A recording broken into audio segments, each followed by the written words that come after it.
En la elegante cena de mi hijo en Beverly Hills, apenas me reconoció, mientras que su esposa me trató como a una invitada indeseada. Hablaron de su vida lujosa, ignorando por completo mis dificultades. Simplemente escuché con una sonrisa serena, sabiendo que me habían subestimado profundamente. No tenían ni idea de la tormenta que se avecinaba. Sigue mi historia. Dale a me gusta, comparte, y dime desde dónde la escuchas para que pueda ver el alcance de mi historia. El silencio en la oficina de Arthur Sterling era más denso de lo habitual. Un manto sofocante tejido por informes sin leer y los fantasmas de triunfos pasados. A sus 67 años, un hombre que había convertido Sterling Logistics desde una sola furgoneta de reparto en una formidable potencia regional, Arthur ahora se encontraba ante el abismo de la ruina financiera. Sus manos, antes firmes, encallecidas por años de agarrar volantes y firmar contratos, temblaban ligeramente al releer la página nítida y blanca que tenía delante.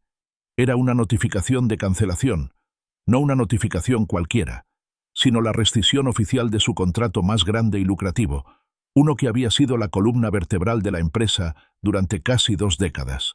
Las palabras se difuminaron en una crítica a la obra de su vida, un testimonio de un fracaso que nunca imaginó que lo afectaría. Su café, una robusta mezcla negra que solía saborear, yacía olvidado, un monumento frío y amargo a su desesperación.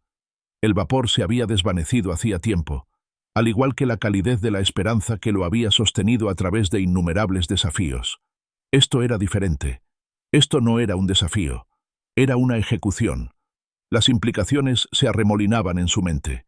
Despidos, la posible venta de activos que había protegido ferozmente, el desmantelamiento de un legado. Los empleados que habían empezado con él como jóvenes, ahora cerca de la jubilación, serían los más afectados. Sus familias, sus futuros, todo dependía de un hilo que acababa de romperse. El peso de todo esto se instaló en su pecho, una capa de plomo sofocando su respiración.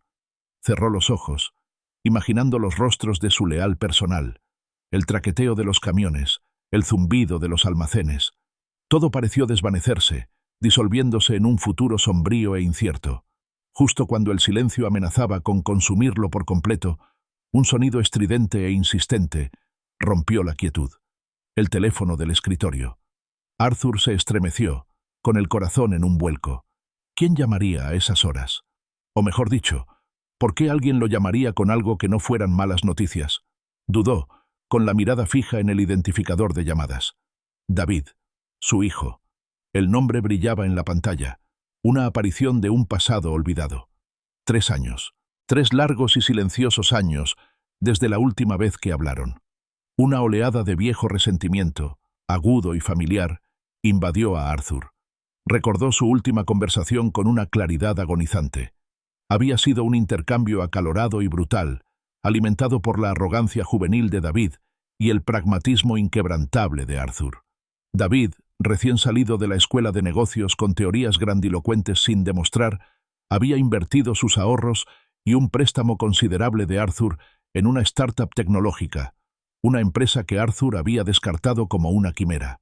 «Todo es humo y espejos, David», tronó Arthur, con la voz ronca por la frustración. «¿Dónde está el producto tangible? ¿Dónde está la fuente de ingresos fiable? Así no se construye un negocio de verdad». David, herido por las críticas y desesperado por demostrar su valía, replicó: «No lo entenderías, papá. Tu mundo está anticuado. Este es el futuro». La startup, como era previsible, se desmoronó en 18 meses, llevándose consigo la inversión de Arthur y el orgullo de David. El silencio que siguió fue un acuerdo mutuo y obstinado, cada uno esperando a que el otro se rompiera. Arthur, convencido de que tenía razón, se negó. David, demasiado herido, se retiró.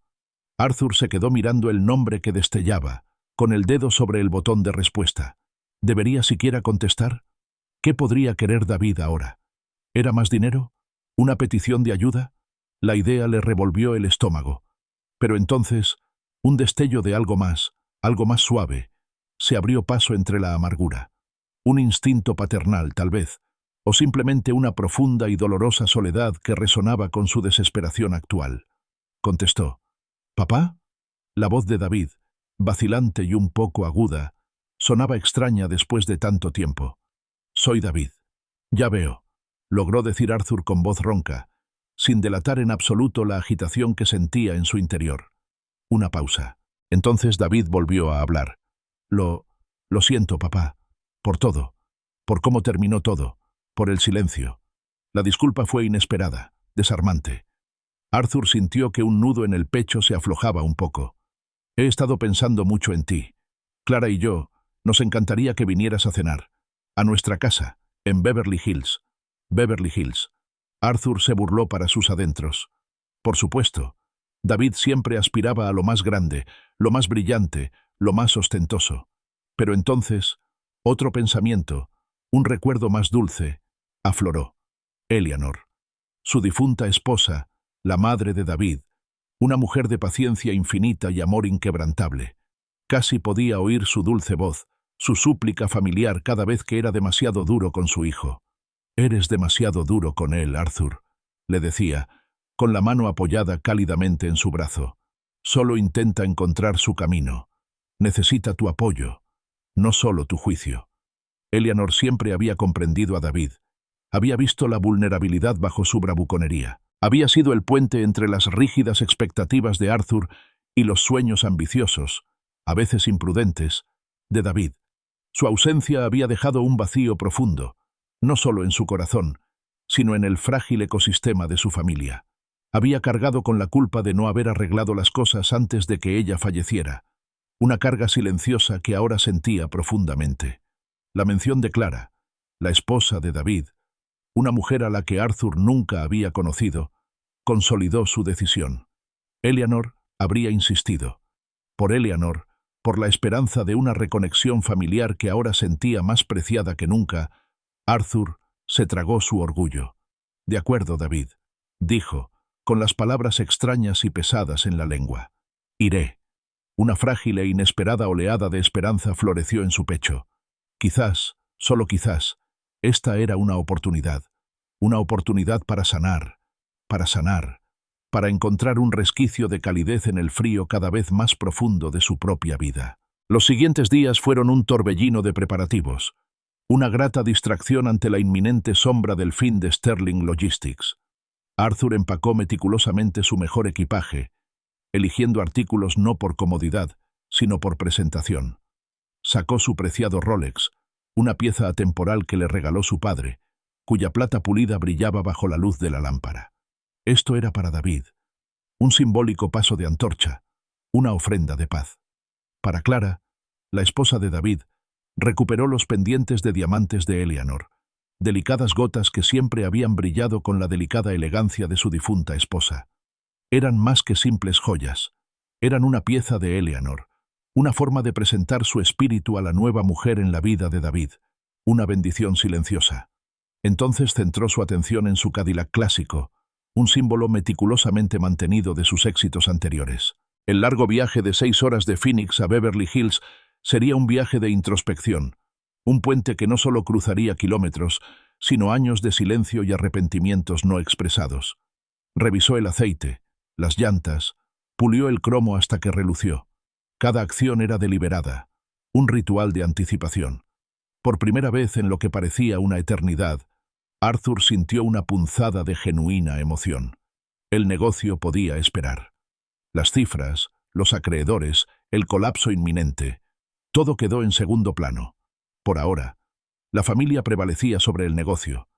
La posibilidad de reconstruir su relación con David, de encontrar el camino de regreso al hijo que había perdido, era un faro en la tormenta.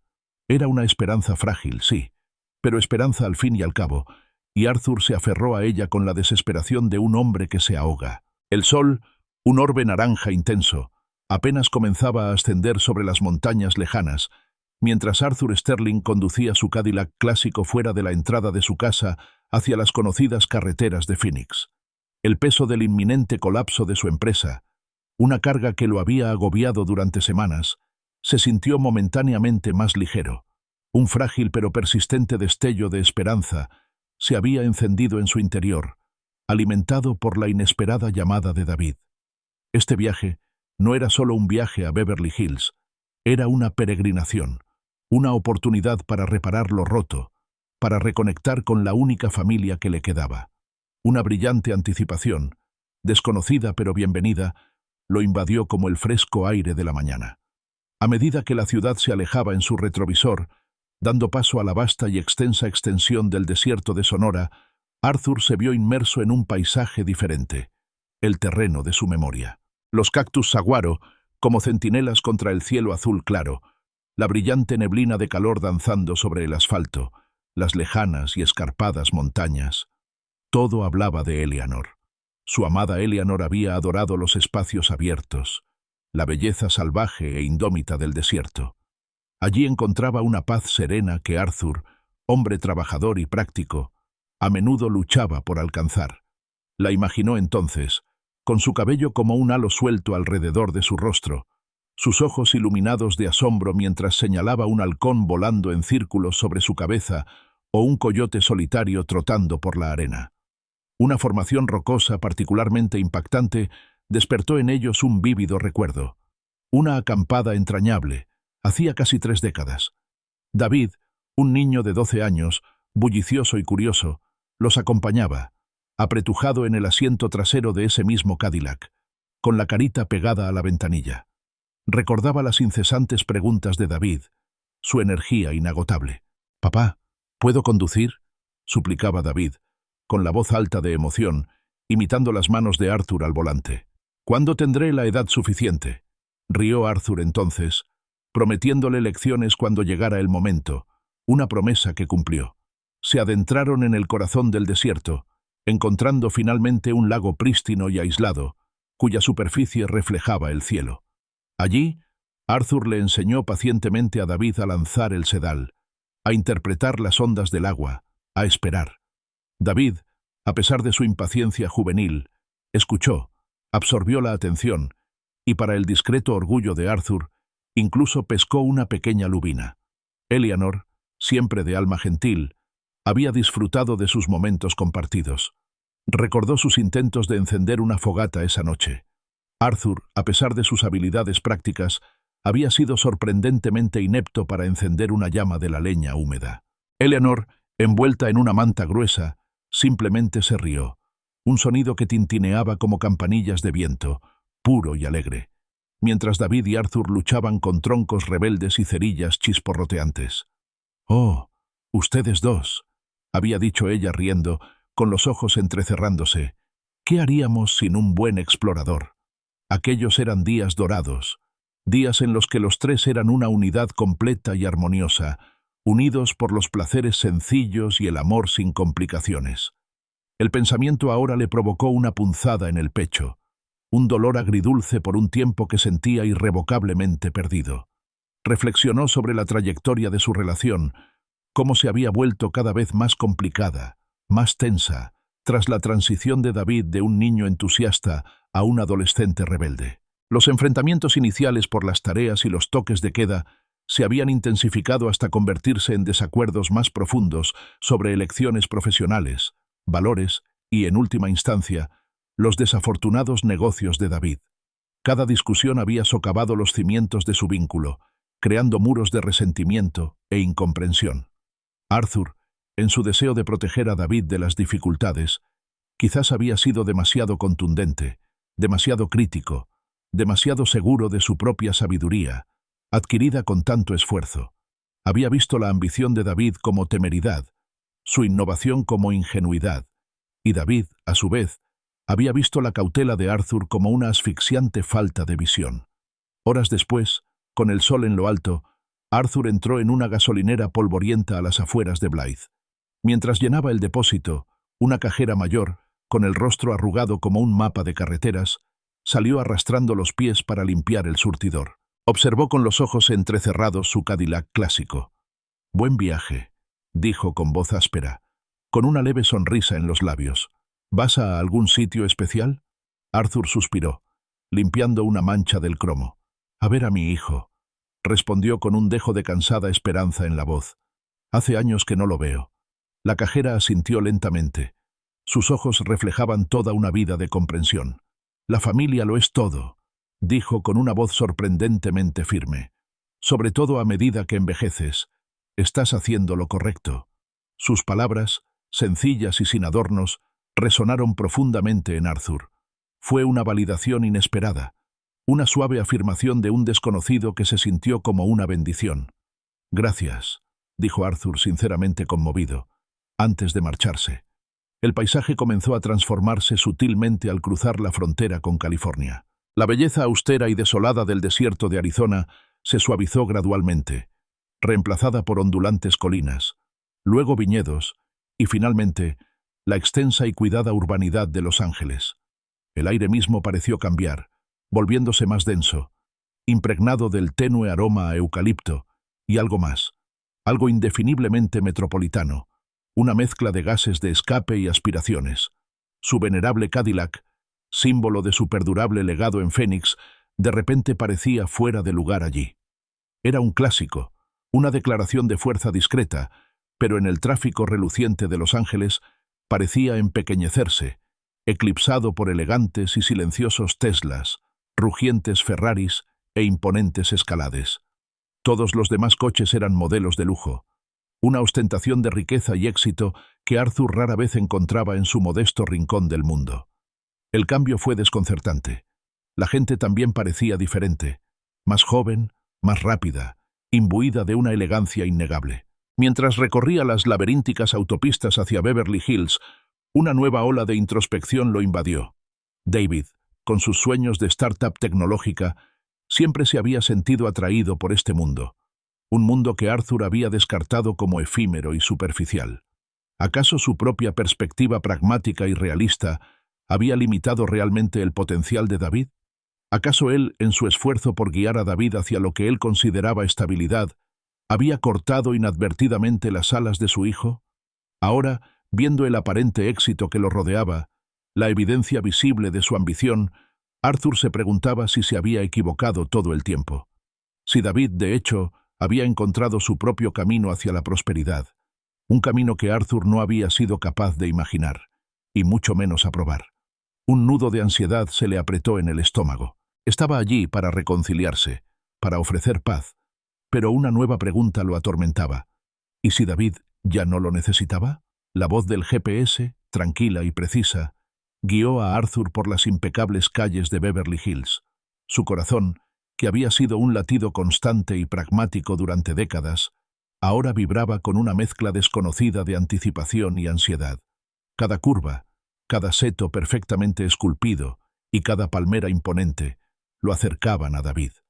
Las direcciones se volvían más exclusivas, las fincas más imponentes, el silencio de la riqueza más profundo. Se aferró al volante, con los nudillos blancos, mientras una silenciosa plegaria se formaba en sus labios por este encuentro, por esta frágil oportunidad de reconciliación. Finalmente, el GPS anunció: llegada a destino. Arthur levantó la vista y se quedó sin aliento. Ante él se alzaba una impresionante villa modernista, una estructura de cristal, acero y líneas limpias y definidas que parecía flotar entre exuberantes jardines de cuidada precisión. No era una simple casa, era una declaración de intenciones, un monumento a la inmensa riqueza y al éxito rotundo. Su magnitud, sus paredes blancas inmaculadas y los amplios ventanales que reflejaban el sol californiano describían una vida muy alejada del mundo de almacenes y logística de Arthur. Un largo y sinuoso camino de entrada de piedra pulida conducía a un enorme garaje para 3 coches, con puertas de elegante madera oscura. Arthur maniobró con cuidado su Cadillac clásico, sintiéndose ahora innegablemente humilde en medio de tanta grandeza, hasta un lugar de estacionamiento para invitados cerca de la entrada. Apagó el motor, y el repentino silencio en la cabina fue ensordecedor. Extendió la mano hacia los regalos cuidadosamente escogidos en el asiento del copiloto. Su Rolex, símbolo de tradición y valor perdurable para David, y los pendientes de diamantes de Eleanor, un delicado susurro de la gracia de su difunta esposa, para Clara. Una mezcla de profundo orgullo y una inquietante intimidación lo invadió. Orgullo por el aparente logro de su hijo, pero intimidado por la opulencia absoluta, un mundo que apenas reconocía. Salió, y el cálido aire de Beverly Hills no logró calmar sus nervios. La pesada puerta de roble enmarcada por altos y esbeltos ventanales, parecía alzarse ante él. Respiró hondo, se alisó la chaqueta y tocó el timbre. Una costosa y melodiosa campana resonó desde el interior, sus ricos tonos reverberando por la silenciosa y espaciosa entrada. Arthur esperó, con una sonrisa esperanzada en los labios. 1 minuto, 2 minutos, 3. Ni pasos, ni sonidos de vida. Solo el eco persistente y lujoso de la campana. Su mirada se desvió hacia una pequeña cámara, casi imperceptible, escondida discretamente bajo el alero. Una diminuta luz roja parpadeaba sin parar, un ojo silencioso y sin pestañear que registraba su creciente confusión. Sintió una punzada de inquietud. Seguro que David sabía que venía. Habían confirmado la hora. ¿Se habría equivocado? ¿Se trataba de una broma elaborada y cruel? Pensarlo le provocó un escalofrío. Sacó su teléfono, con los dedos ligeramente torpes. Primero probó con el número de David. Sonó 1, 2 veces, y luego saltó el buzón de voz. «Hola, David, soy papá», empezó Arthur, intentando mantener la voz suave para disimular la creciente tensión. «Estoy aquí, justo en tu puerta. Parece que no hay nadie. Llámame cuando oigas esto».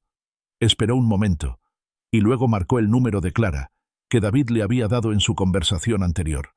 El mismo resultado. Buzón de voz. «Clara, soy Arthur, el padre de David», dijo, forzando una cortesía que no le gustaba. «Estoy en casa, pero parece que está vacía.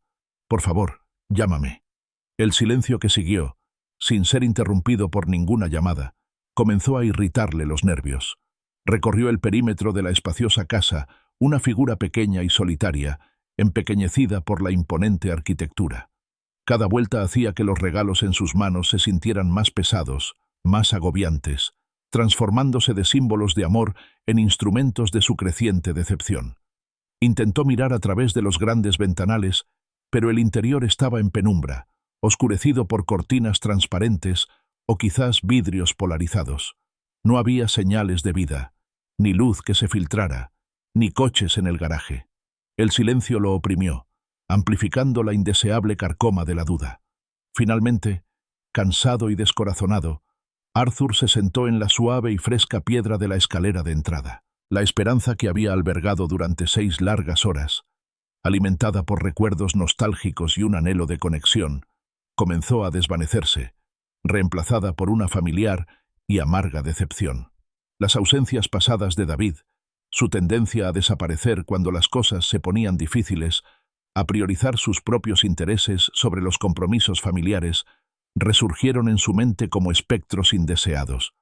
Había esperado que David hubiera cambiado, madurado, pero esta casa vacía, este silencio ensordecedor, gritaban lo contrario. ¿Era este otro de los despidos casuales de David? ¿Otro indicio de dónde lo situaba en las prioridades de su hijo? Miró su reloj. Llevaba casi 1 hora esperando. La idea de irse, de retirarse con la dignidad intacta, empezó a tomar forma en su mente. Simplemente conduciría de vuelta a Phoenix, a las ruinas de su empresa, donde al menos sus problemas eran tangibles, predecibles. Estaba subiendo las escaleras, con un suspiro escapando de sus labios, cuando un repentino crujido tras un espeso seto lo hizo detenerse. Antes de que pudiera reaccionar, un hombre apareció de repente, prácticamente saltando del follaje. Era un poco mayor que Arthur, con una mata de pelo blanco y una mirada urgente, casi frenética. Vestía una camisa de jardinería arrugada y vaqueros viejos, y tenía la cara manchada de tierra. «Oye, tú, ¿qué haces aquí?», preguntó el hombre con voz ronca y la mirada nerviosamente fija en la casa de David. Arthur se enderezó, sorprendido. «Soy Arthur Sterling», explicó, levantando ligeramente los regalos. «Soy el padre de David Sterling. Me invitaron a cenar, pero parece que no hay nadie en casa». Los ojos del hombre, abiertos y alarmados, se abrieron aún más. Se acercó un paso más, bajando la voz con aire conspirador, con la mirada aún fija en la casa, como si esperara que alguien saliera. «¿Arthur Sterling? Oh, menos mal que sigues aquí». Parecía genuinamente aliviado, pero había una tensión subyacente, un miedo palpable en su postura. Extendió una mano sucia.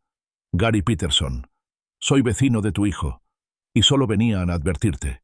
Gary hizo una pausa, mirando por encima del hombro una última vez antes de acercarse, bajando la voz a un susurro urgente, una advertencia escalofriante que resonó en la tranquila y opulenta calle.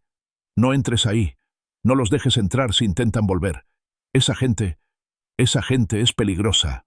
Arthur Sterling miró fijamente a Gary Peterson, mientras su mente luchaba por procesar las escalofriantes palabras del hombre. «¿Peligroso? ¿De qué hablas?», se burló, con una risa tensa e incrédula escapando de sus labios. Señaló la opulenta villa. «Esta es la casa de mi hijo, David Sterling.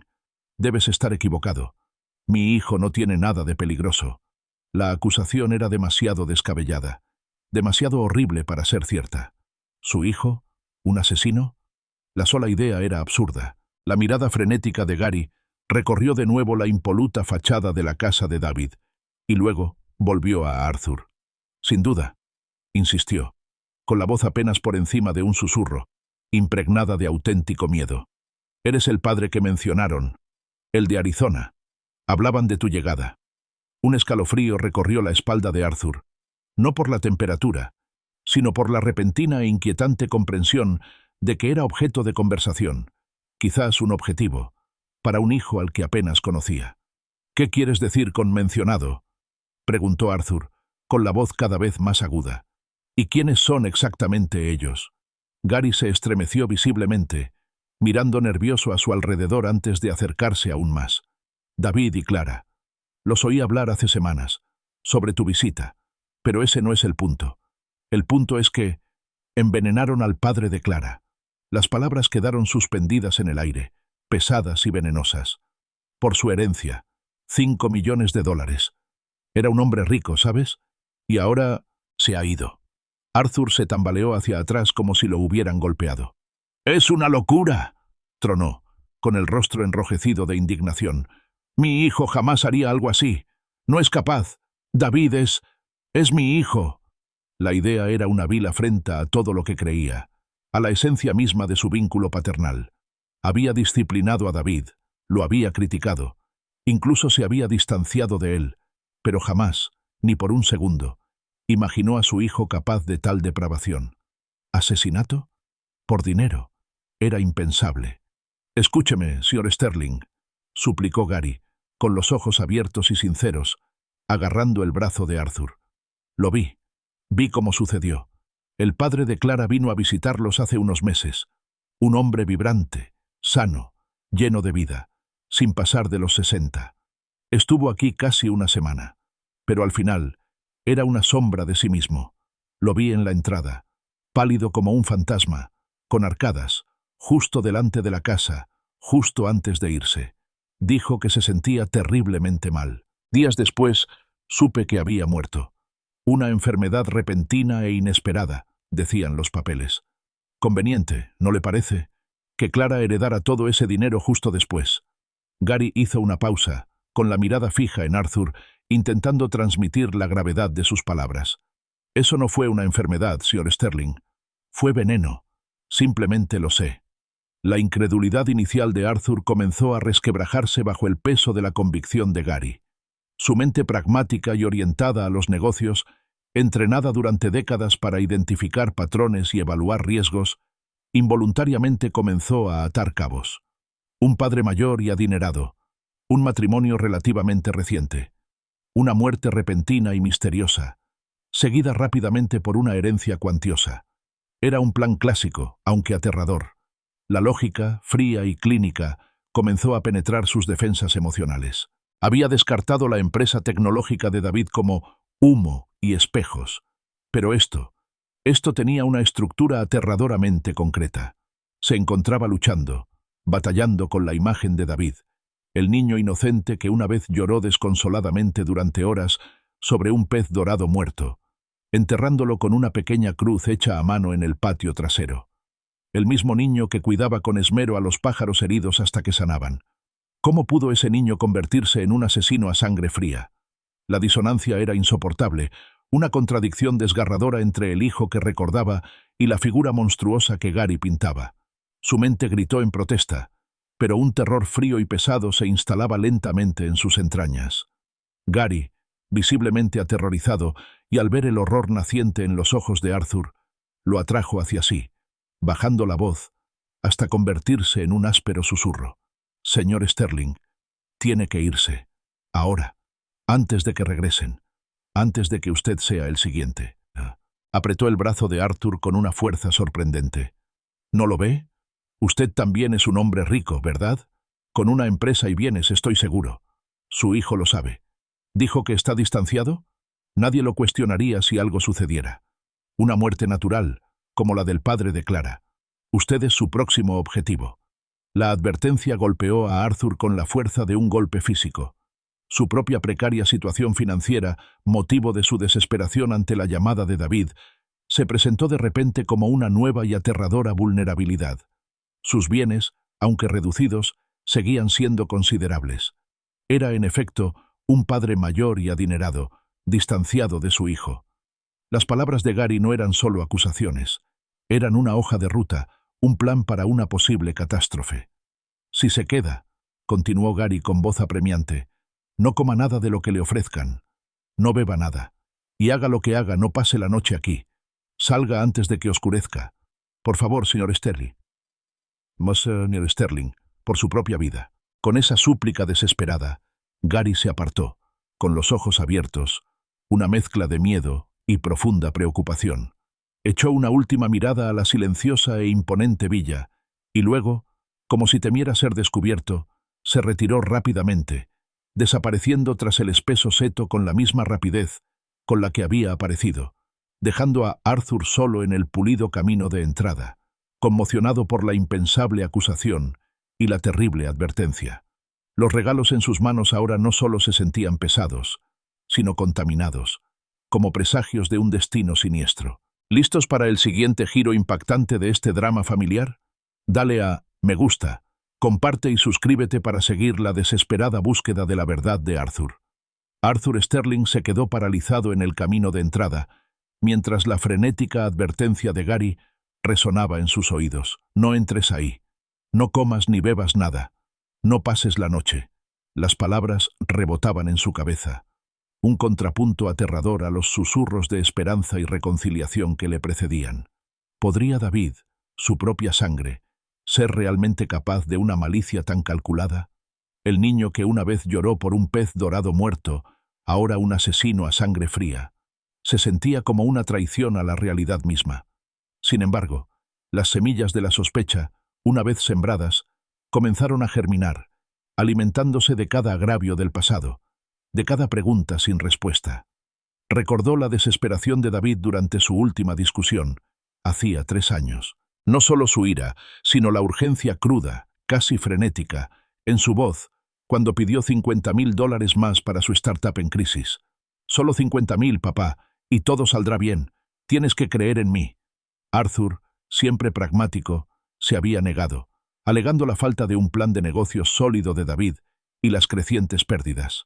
Había visto a David salir furioso, con las palabras de despedida de su hijo, hirientes. «Te arrepentirás de no creer en mí, papá. Te arrepentirás».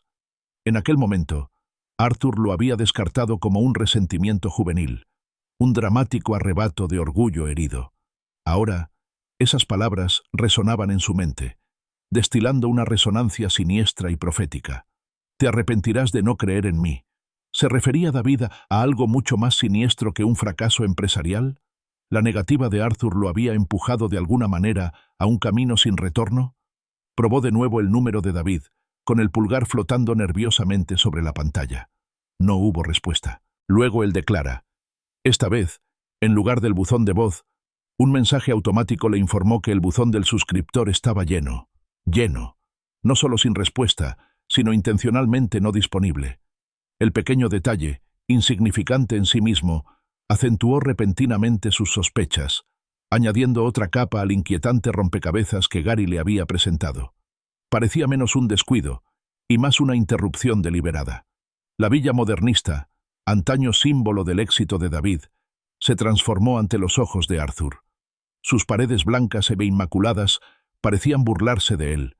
Sus amplios ventanales parecían ojos vigilantes, y las discretas cámaras de seguridad, antaño desapercibidas, Ahora parecían abiertamente amenazantes, como centinelas silenciosos que guardaban un oscuro secreto.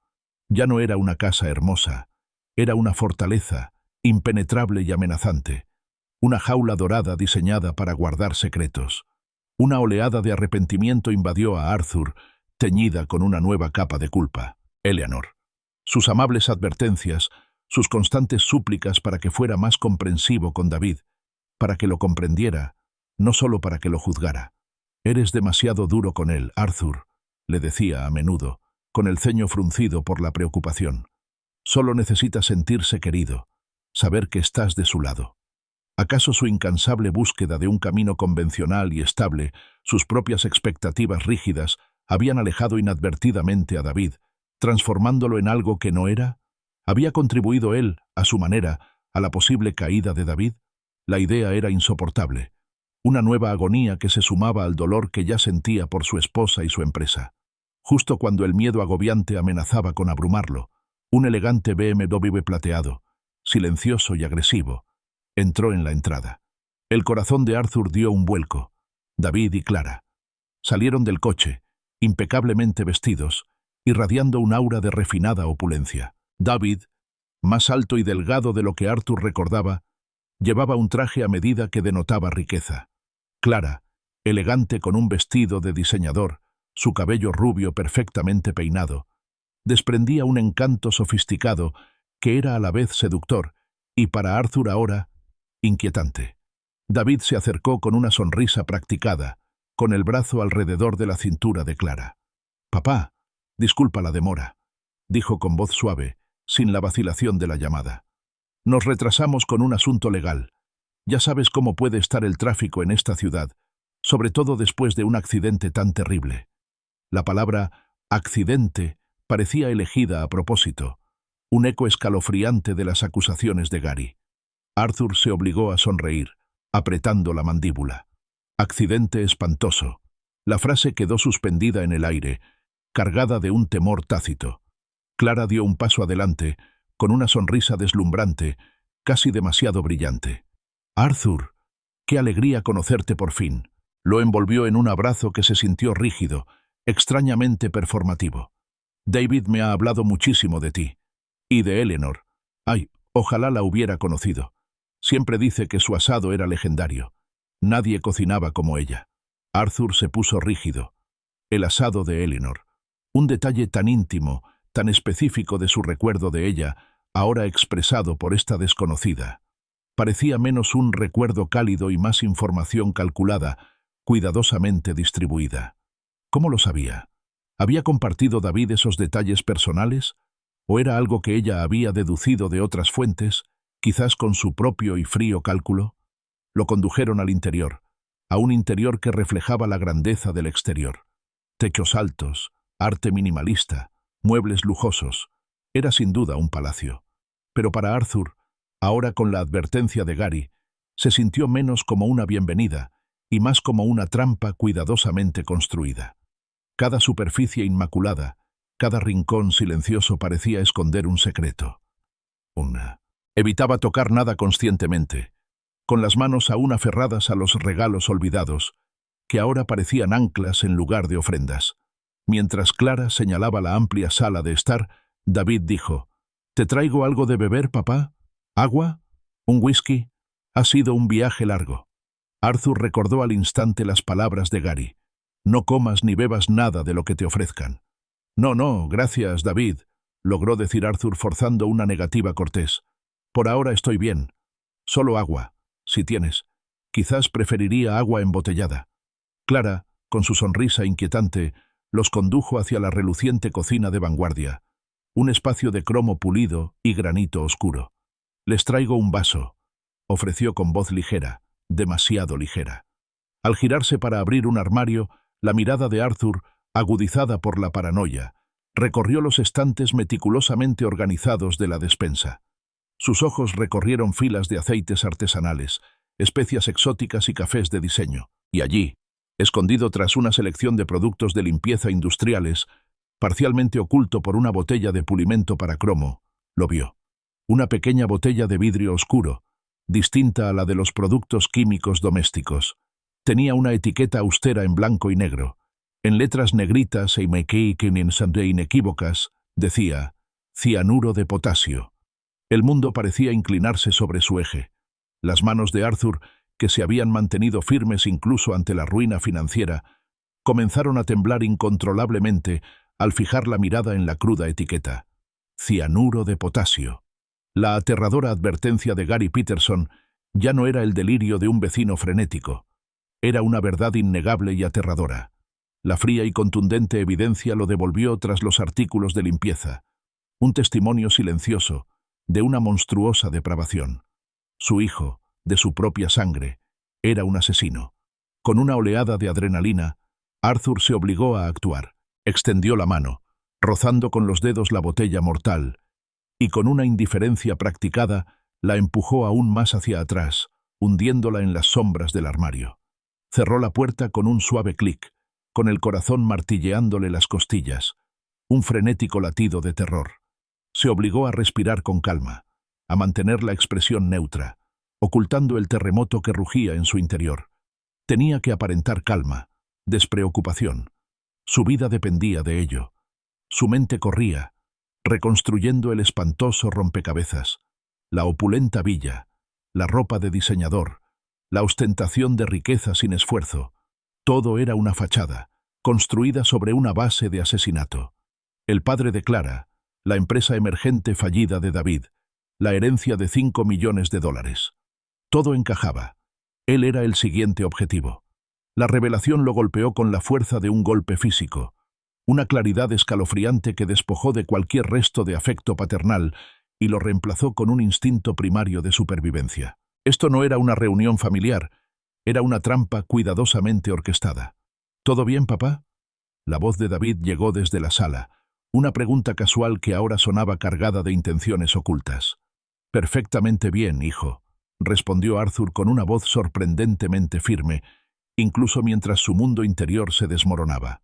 Se reunió con David en la lujosa sala de estar, obligándose a entablar una conversación informal y educada, con la mirada fija en la cocina, observando sutilmente cada movimiento de Clara.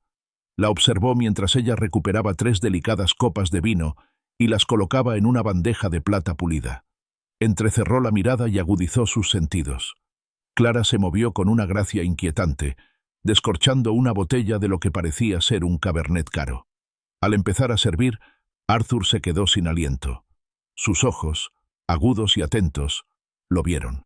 Con un rápido y casi imperceptible movimiento de muñeca, añadió 3 gotitas de un frasco que llevaba oculto en la palma de la mano, directamente a una de las copas. 3 gotas. Potente. Letal. Luego completó el vertido, removiendo el vino suavemente para asegurar que la mortífera mezcla se mezclara por completo. Las otras 2 copas permanecieron intactas y a salvo. La observó colocar el vaso envenenado al frente de la bandeja, justo enfrente de donde él se sentaría en la mesa. Arthur memorizó su posición, grabándola en su mente aterrorizada como si fuera una cuestión de vida o muerte, porque lo era. Su vida ahora pendía del hilo de su observación, de su capacidad para recordar qué vaso le correspondía. Momentos después, Clara salió de la cocina con una sonrisa radiante, trayendo la bandeja de plata con vino. David, siempre su esposo cariñoso, la tomó, un gesto de domesticidad practicada que ahora asqueaba a Arthur. Ambos tararearon suavemente, una melodía que Arthur reconoció al instante. Era la canción favorita de Eleanor, una melancólica melodía popular irlandesa que solía cantarle mientras cocinaba. La ironía le dejó un amargo sabor de boca. Usar la querida melodía de su difunta esposa como música de fondo para su muerte planeada era una crueldad descomunal. «La cena está servida, Arthur», anunció Clara, con su teatral calidez que lo heló hasta los huesos. «Pensamos que una cena familiar acogedora era justo lo que necesitabas». Los condujo al comedor, un espacio elegante con una mesa larga y pulida para 3. El vaso envenenado, notó Arthur con un sombrío recuento interno, estaba justo frente a su asiento. David acercó una silla para Arthur, haciendo de anfitrión solícito. Una vez que todos estuvieron sentados, David levantó sus copas, las 2 que no estaban envenenadas. «Por la familia», dijo, con los ojos brillando con una inquietante mezcla de falsa sinceridad y algo más oscuro, algo calculador. Por los reencuentros y por los nuevos comienzos. Clara imitó su brindis, con una sonrisa firme y la mirada fija en Arthur. Arthur, con el corazón latiéndole con fuerza, levantó su propia copa, la que sabía que estaba impregnada de muerte. Se la llevó a los labios, fingiendo un momento de vacilación. «Ah, David, Clara», empezó, bajando la copa con un suspiro de pesar. «Casi lo olvido. Mi médico, Dios lo bendiga, me ha puesto bajo un régimen estricto. La presión arterial, ya sabes. Dice que no beba alcohol por un tiempo. Órdenes del médico». Forzó una mueca convincente, esperando que su actuación fuera lo suficientemente buena como para ocultar el terror que lo azotaba. No querría molestarlo, ¿verdad? La radiante sonrisa de Clara se desvaneció. Un destello de algo frío y duro reemplazó la calidez de sus ojos por un fugaz instante. Su mirada se dirigió a David, una comunicación silenciosa entre ellos, una rápida recalibración de su plan mortal. La sonrisa de David también se tensó imperceptiblemente. El plan del vino, comprendió Arthur, había sido el plan A, y él acababa de frustrarlo. «Qué lástima, Arthur», dijo Clara, recuperando la dulzura de su voz, un ronroneo depredador. «Bueno, en ese caso tengo justo lo que necesitas, una mezcla especial de zumo fresco que preparé esta mañana, lleno de vitaminas, muy bueno para el corazón». Se levantó de la mesa con movimientos fluidos y decididos. «Iré a por ello». Mientras regresaba a la cocina, Arthur supo con absoluta certeza que la mezcla especial de zumo fresco también estaría envenenada. Su vida, una frágil vela que titilaba en la oscuridad, dependía ahora por completo de su capacidad para rechazar esta segunda ofrenda de aspecto inocente. Mientras Clara desaparecía en la cocina, un sudor frío cubrió la frente de Arthur Sterling. Su mente corría, calculando, creando estrategias, luchando por cada segundo precioso. Tenía que ganar tiempo. Tenía que ganar tiempo. David estaba sentado frente a él, con una sonrisa inquietantemente paciente en el rostro, como un depredador esperando a que su presa mordiera el anzuelo. Arthur se obligó a sostener la mirada de su hijo, a fingir que todo estaba bien. «Bueno, David», empezó Arthur con la voz un poco alta, un poco jovial. «Vaya negocio tienes aquí. Beverly Hills, casa grande, coches de lujo. Sin duda, has dejado huella». Soltó una risita, un sonido frágil que le resultó extraño. «Dime, ¿cómo lo lograste? Después del revés con la startup». Observó a David con atención, intentando calibrar su reacción, para ver si la mención de su fracaso pasado despertaría alguna emoción genuina, alguna grieta en su pulida fachada. La sonrisa de David permaneció fija. «Ay, papá, ya me conoces, siempre recuperándome. Encontré mi nicho en inversiones, bienes raíces. Clara también tiene un don para eso. Formamos un buen equipo». Su respuesta fue vaga, evasiva, una discreta evasión que solo aumentó la alarma de Arthur. Desde la cocina, Arthur oyó el inconfundible zumbido de una licuadora. Funcionaba, funcionaba, funcionaba. Mucho más tiempo del necesario para licuar un jugo recién hecho. Era un sonido deliberado y prolongado, como para asegurar que todo lo que se mezclaba se integrara completa e irrevocablemente. El zumbido prolongado confirmó sus peores temores. La mezcla de autor era sin duda el plan B, y se estaba preparando con un cuidado meticuloso y mortal. «Suena fascinante», logró decir Arthur, con la mirada nerviosa dirigida hacia la puerta de la cocina. «Un verdadero cambio de ritmo respecto a la logística, supongo». Intentó evocar una imagen de su empresa, de los plazos de entrega y los márgenes de beneficio, para tranquilizarse, pero la imagen parecía distante, irreal. Lo único que importaba ahora era sobrevivir. Momentos después, Clara volvió a salir de la cocina con una elegante jarra de cristal en la mano, llena de un vibrante líquido carmesí, que parecía engañosamente saludable. Lo llevaba con precisión profesional, con movimientos pausados, casi ceremoniales. «Aquí tienes, Arthur», anunció con voz dulce como el veneno, colocando la jarra con delicadeza sobre la mesa. «Mi mezcla especial, arándano, granada y un toque de jengibre, muy vigorizante». Le sirvió una copa generosa, con los ojos brillantes, sin pestañear. David y Clara lo observaban, con una mirada intensa y expectante. Arthur sentía la presión creciente, una urgencia palpable emanando de ellos. Lo presionaban. Necesitaban que bebiera. El juego había comenzado. «Oh, se ve delicioso, Clara», dijo Arthur, forzando una sonrisa genuina, un esfuerzo titánico. Alargó la mano hacia el vaso, rozando con los dedos la fría condensación. Lo acercó, inhalando profundamente, fingiendo apreciarlo. «De verdad que sí. Pero sabes», continuó, dejando el vaso intacto, «todavía estoy bastante lleno de toda el agua que bebí en el camino, y quiero guardar espacio para el postre. David mencionó que haces una crème brûlée espectacular, Clara». Los miró con los ojos abiertos, inocentes. «No querría quitarme el apetito». La sonrisa de Clara se tensó. Sus ojos brillaron con una frustración apenas contenida. David se removió en su asiento, con un tic en la mandíbula. La desesperación se hacía evidente. Una tenue capa de civilidad se extendía sobre su intención asesina. Necesitaban que él la consumiera. Y él acababa de negarse por segunda vez. «Claro, Arthur», dijo Clara, con un tono de alegría forzada en la voz. «No queremos que te pierdas el postre. Pero quizás te gustaría refrescarte antes de cenar. El baño de invitados está al final del pasillo». Señaló una discreta puerta cerca de la entrada.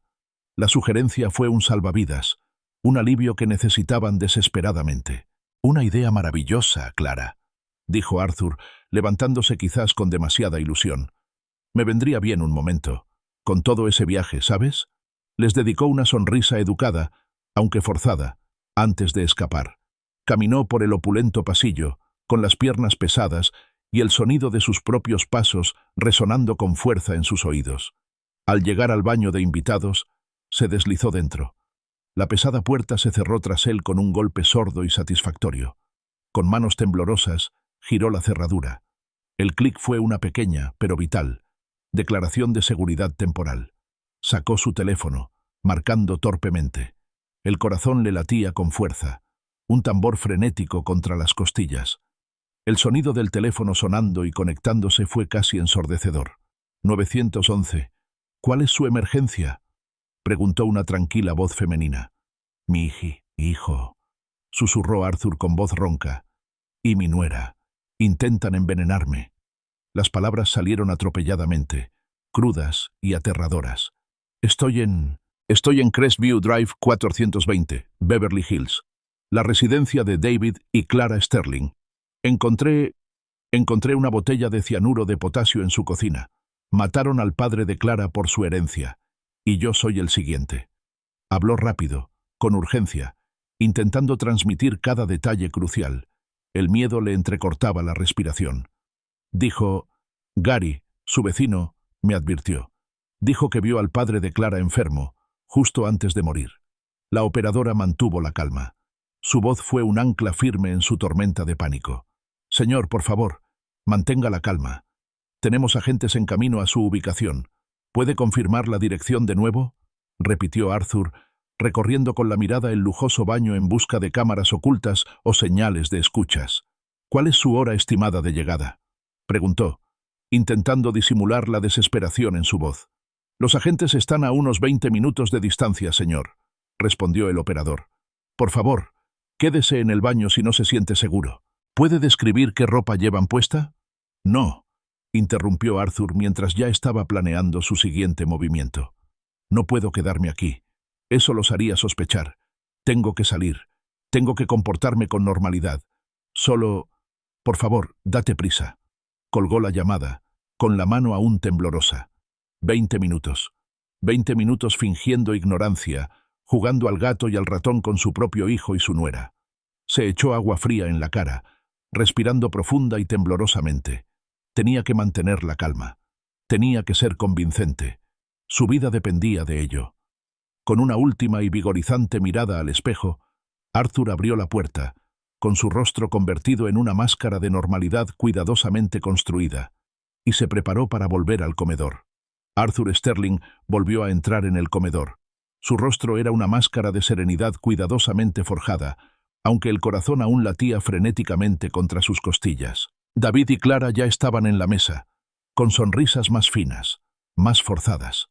Clara, con una gracia desconcertante, cortaba un pastel de manzana dorado, cuyo dulce aroma a canela impregnaba el aire. Otra arma potencial, pensó Arthur con tristeza, con los sentidos alerta. Rechazó cortésmente la oferta de un trozo, fingiendo de nuevo una saciedad abrumadora. De verdad, Clara, se ve exquisito, pero estoy lleno. Quizás solo un pequeño sorbo después, con café. Continuó conversando con ellos en lo que parecía la charla más peligrosa de su vida. Preguntó por su barrio, fingió admiración por la decoración, indagó sobre las inversiones de David, todo mientras, discreta y subrepticiamente, miraba su reloj. Cada minuto que pasaba parecía una hora, una eternidad extendiéndose entre él y la prometida llegada de la policía. La tensión en la sala era palpable, un resorte a punto de estallar. La fachada cortés de David empezó a resquebrajarse. Sus ojos se dirigían al jugo intacto y luego al vino. Su pie marcaba un ritmo impaciente bajo la mesa. Clara, cortando otro trozo de pastel con una fuerza innecesaria, agarró el mango del cuchillo con tanta fuerza que sus nudillos palidecieron. Sus palabras amables se volvieron cortantes, su sonrisa forzada. Su impaciencia era palpable, una desesperación creciente que delataba su intención asesina. Necesitaban que él bebiera, que comiera, que sucumbiera a su plan. Justo cuando Arthur sentía que no podía sostener la farsa ni un segundo más, un sonido, al principio débil, que luego se hizo cada vez más fuerte, les llegó desde afuera, el portazo inconfundible de varias puertas. Luego, un golpe fuerte y autoritario resonó por la casa, sacudiendo todo el ser de Arthur. Era el sonido de la salvación. David levantó la vista, con un atisbo de confusión en el rostro. «¿Quién demonios será?», murmuró, con un tono de fastidio en la voz. Se levantó y se dirigió a la puerta principal. Clara, con los ojos entrecerrados, lo siguió, sujetando con la mano el cuchillo de tarta un instante antes de dejarlo con cuidado sobre la encimera. Arthur echó la silla hacia atrás, con las piernas extrañamente entumecidas, y entró en el gran vestíbulo, colocándose ligeramente detrás de David y Clara, mientras David se acercaba a la puerta. David la abrió, con el rostro preparado para una pregunta cortés, quizás incluso irritación, pero su expresión se transformó al instante en sorpresa. De pie en el inmaculado porche se encontraban 3 agentes uniformados del Departamento de Policía de Los Ángeles. Su presencia contrastaba marcadamente con la opulencia de la casa. «¿David Sterling?», preguntó el agente al mando con voz firme y clara. «Recibimos una llamada sobre una emergencia en esta dirección». Arthur dio un paso al frente, con voz clara y firme, a pesar del temblor en sus manos. «Yo tomé la decisión, agente», declaró, mirando fijamente a David. El rostro perfectamente sereno de Clara palideció al instante, adquiriendo una palidez cadavérica. Sus ojos, abiertos por un horror repentino y creciente, se dirigieron de Arthur a los oficiales. La confusión de David se evaporó, reemplazada por una mirada de comprensión y traición desgarradoras. El hombre de negocios, sereno y seguro de sí mismo, se desvaneció, revelando a un hombre aterrorizado, atrapado en el resplandor de la justicia. «Agentes», continuó Arthur, con voz firme y resuelta, mi hijo, David Sterling, y su esposa, Clara, intentan asesinarme para quitarme mi herencia. Anteriormente asesinaron al padre de Clara con veneno, para quitarle su herencia de $5 millones. Las copas de vino envenenadas están en la mesa del comedor. Señaló las copas aún llenas. Y el jugo envenenado está en esa jarra. Señaló la elegante jarra de líquido carmesí.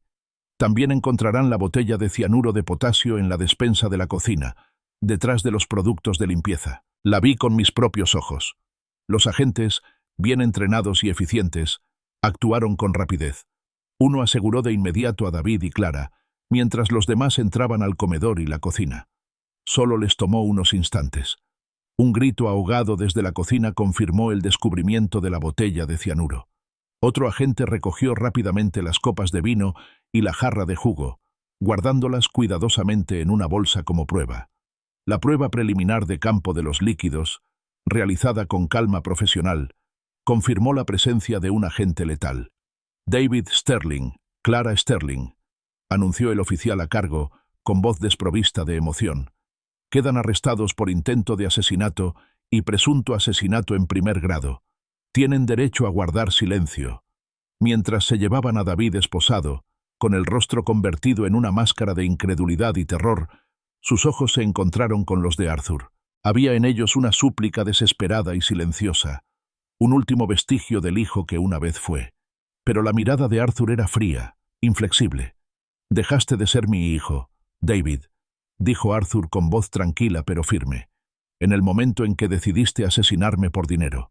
Justo entonces, Gary Peterson, con aspecto desaliñado pero inmensamente aliviado, emergió de detrás del seto, tras haber presenciado toda la escena desde su posición privilegiada. Se acercó a los agentes. «Le dije», dijo Gary, señalando a Arthur. «Le dije que eran peligrosos. Vi lo que le hicieron al padre de Clara». Su testimonio reforzó las acusaciones de Arthur, proporcionando a la policía la corroboración crucial que necesitaban. Gary, el vecino nervioso, le había salvado la vida a Arthur.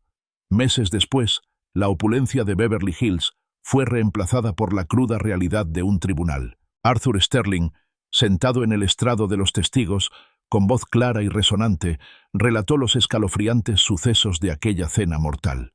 Las pruebas, meticulosamente recopiladas, eran abrumadoras. La botella de cianuro, las bebidas envenenadas, el testimonio de Gary Peterson y el frío y duro rastro financiero de la herencia de Clara. David y Clara, con sus elegantes fachadas completamente destrozadas, fueron declarados culpables y condenados a cadena perpetua sin posibilidad de libertad condicional. Tras el fracaso, Arthur Sterling vendió Sterling Logistics, la empresa que había dedicado toda su vida a construir. Las ganancias, junto con la herencia que recuperó del patrimonio del padre de Clara, no se destinaron a su bienestar personal. En su lugar, creó el fondo de becas Eleanor Sterling, una fundación dedicada a ayudar a jóvenes emprendedores a perseguir sus sueños de forma ética y responsable, un discreto homenaje a la compasión de su difunta esposa y un marcado contraste con la avaricia de su hijo. Arthur se jubiló, ya sin el peso de su empresa, pero marcado para siempre por la traición más grande. Reflexionó sobre el devastador coste de la justicia, una victoria lograda a costa de su propia familia. Aprendió que sobrevivir no se trataba solo de escapar del daño físico, sino de reconstruir una vida tras la pérdida de confianza, de encontrar la fuerza para soportar la mayor traición imaginable y de forjar un nuevo propósito a partir de las cenizas de su mundo destrozado.